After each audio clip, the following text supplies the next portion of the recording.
Hello everyone, welcome back.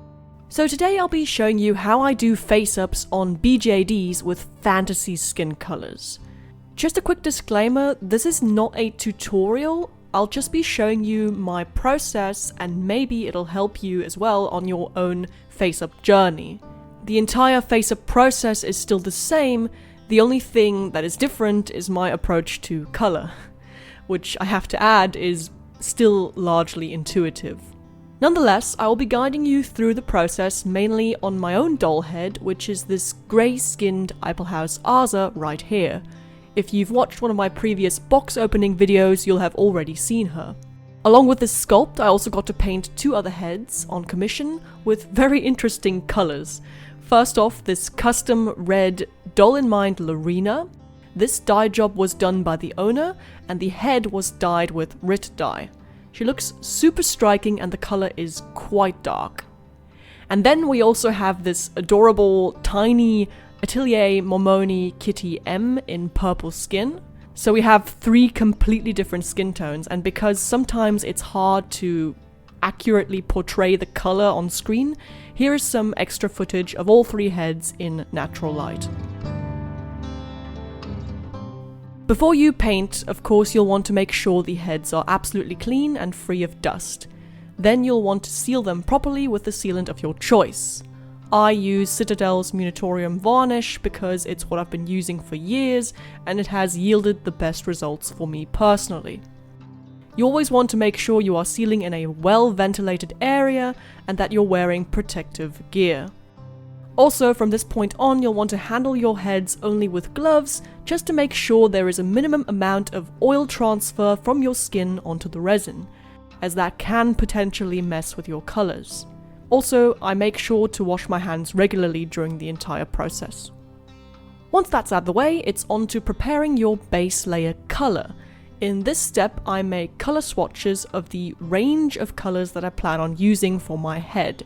I usually start with a color that is super close to my doll's actual resin color, and then I tint it lighter and shade it darker on either end of the spectrum so I have a value scale going from light to dark. I always work with a monochromatic color scheme for this step.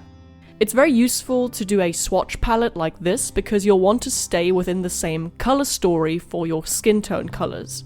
And this is how I determine how dark I'm going to make my shadows on the actual face. Then I move on to applying the base color. Now here you can see very well that my head has aged in terms of color. The head back looks a bit fresher and cooler, while the face looks slightly muted and yellow.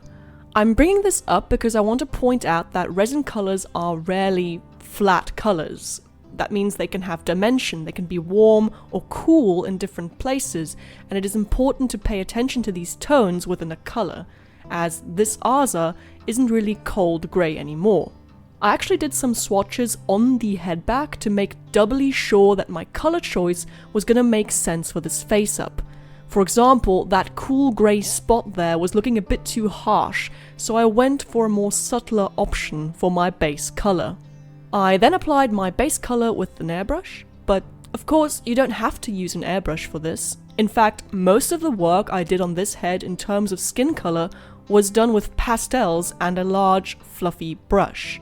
I recommend getting a brush where the bristles are closer together, but still large enough so you can cover a good area on the face.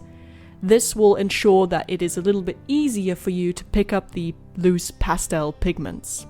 Makeup brushes are often a good, affordable option for this, but either way you'll want good quality brushes with soft bristles in a variety of different sizes. Now I'm getting started on the shadows of the face, and here again I picked out three grey tones in a scale from light to medium to dark. In this step I'm accentuating the low points, the dips, the crevices, and all the places where shadows would naturally fall on the face.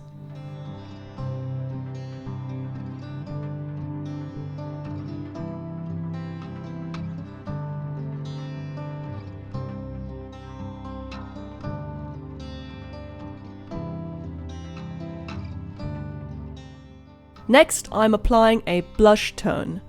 For this, I chose some white, some beige, and some dusty rose-colored pastels that I mixed together to get the color I want. This was an intuitive choice, but the best advice I can give when you're trying to find that right color for blush is to stick within the same tone. If it's a warm base color, stick with a warm blush. Always start lighter and work your way up. Don't be afraid to mix different colors. I scraped down all of these pastels to get this powdery color, which gave the head a lovely natural look despite the unnatural skin tone. I also recommend taking a look at different faces and noticing all the different colors that actually exist within a complexion. And the same principle can be applied to fantasy skin tones to create realism, if that's what you're going for, of course. With this blush color, I am placing it on the high points of the face, the forehead, and the cheekbones. And again, you'll want to build this up over multiple layers. If the pastels get too dusty, don't worry, just brush off the excess, seal the layer down, and give it enough time to dry and settle before moving on. Keep working on it until you have reached the intensity you like. And this is what the base layer looks like on the other two heads. The purple kitty was going in a more pink direction as per request of the client, and the red Lorena had some more eyeshadow work done in black.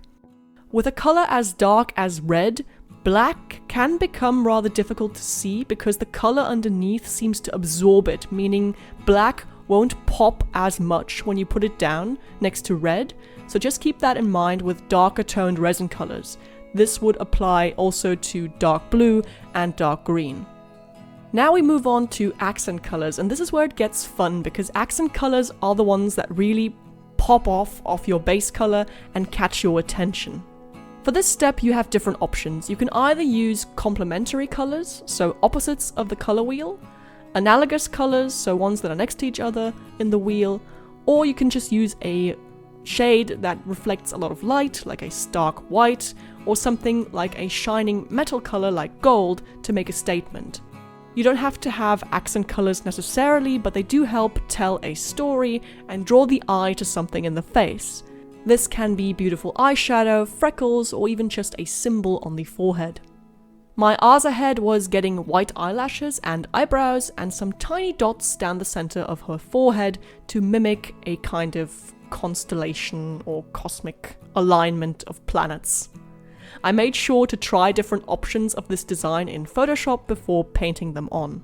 The Lorena got some purple on her eyelids and upper lip as an analogous accent color to the dark red, some golden stars as freckles, gold eyeliner, and a golden crescent moon right in the center of the forehead to draw the design together. The kitty does not have such an obvious accent, but she did get a few freckles for visual interest and a generous coating of shimmer powder, because shimmer powder is scientifically proven to improve your face-ups. That is obviously a joke, and I promise I do not have a problem with shimmer. Anyways, let's have a look at the final result. Overall, I'm very happy with these face-ups. The dark red Lorena's eyes and lips popped even more when I added gloss over the color. With darker colors, you'll have to be careful with gloss because it makes existent colors look even darker, but in this case, I'm really digging the look and the texture it created. The kitty looks super adorable, and I'm really happy with it, even though it was quite a challenge to paint something so small. And the Aza also got a healthy portion of blue shimmer dust and now is looking like the regal sorceress queen I envisioned her to be. And that is it for this video. Thank you so much for watching. If you enjoyed it and found it useful, please leave a like and let me know in the comments down below. I'd love to hear from you. Feel free to subscribe if you'd like to stick around. I make videos about collecting and customizing BJDs and other random creative projects. I hope you all have a super great day, and I'll see you all in the next one.